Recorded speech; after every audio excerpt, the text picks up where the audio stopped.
ज़िला परिषद उर्दू स्कूल आरक। अस्सलामुअलैकुम बच्चों, आज हम मज़मून माहौल का मुतालिया हिस्सा 1 में सबक नंबर 1 हैवानात का दौर हयात ये सबक पढ़ेंगे। हमारे माहौल में मुख्तलिफ़ किस्म के हैवानात पाए जाते हैं और इन हैवानात से हमें मुख्तलिफ़ किस्म के फ़ायदे हासिल होते हैं। ये सब आप लोग जानते हैं। हम इस सबक में देखेंगे कि हैवानात की नशोनुमा किस तरह होती है।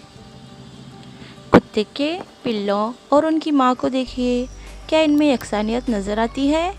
हाँ, इनमें यकसानियत नज़र आती है।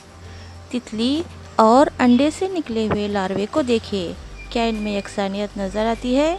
नहीं, इनमें यकसानियत नज़र नहीं आती। बकरी के मेमने और पूरी तरह नशोनुमा पाई हुई बकरी में कुछ ज़्यादा फ़र्क नहीं पाया जाता। बिल्ली के बच्चों और बिल्ली में भी ज़्यादा फ़र्क नहीं होता है। बच्चे माँ के पेट में नशोनुमा पाते हैं। माँ के पेट से उनकी पैदाइश होती है। ये हैवानात अंडे नहीं देते, लेकिन कौवा, मकड़ी और गिरगिट अंडे देते हैं। इनके बच्चों के नशोनुमा अंडों में होती है। चूंटियाँ, तितलियाँ, मछलियाँ, मेंढक, सांप ये तमाम हैवानात अंडे देते हैं। आमतौर पर इनके अंडे हमें देखने को नहीं मिलते।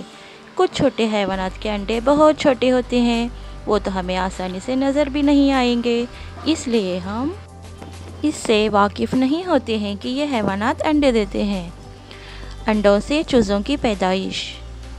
मुर्गी अंडे देती है, ये हम सब जानते हैं। मुर्गी के अंडे इतने बड़े होते हैं कि आसानी से नज़र आ सकते हैं।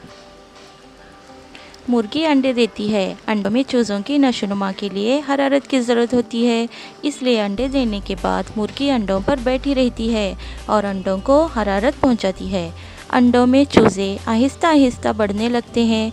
जिस वक्त मुर्गी अंडों पर बैठी होती है, उस वक्त अंडों की हिफाजत के लिए वो जारहाना अंदाज़ इख्तियार कर लेती है।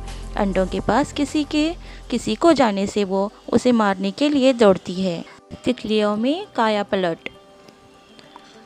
हमारे माहौल में मुख्तलिफ़ किस्म की रंग बिरंगी तितलियाँ होती हैं।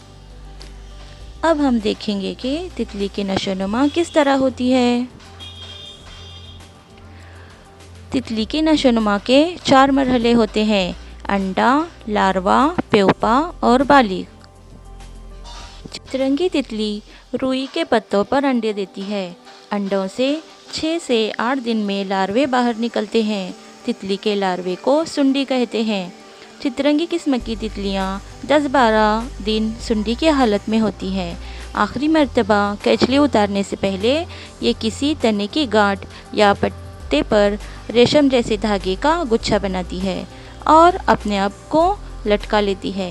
ये मरहला प्यूपा यानी खौल कहलाता है। खौल के अंदर तितली तकरीबन 11 से 12 दिन रहती है। खौल में नशोनुमा पूरी तरह हो जाने के बाद बालिग तितली बाहर आती है। इस वक्त तितली को 6 लंबे पैर और 4 खूबसूरत पर होते हैं। तमाम तितलियों की नशोनुमा इसी तरीके से होती है। होमवर्क के लिए सवाल दिया गया है, अंडे देने वाले और बच्चे देने वाले हैवानात के नामों की फहरिस्त बनाइए। दूसरा सवाल है, तितली की नशोनुमा के 4 मरहले कौन से हैं? शुक्रिया। अल्लाह हाफिज़ बच्चों।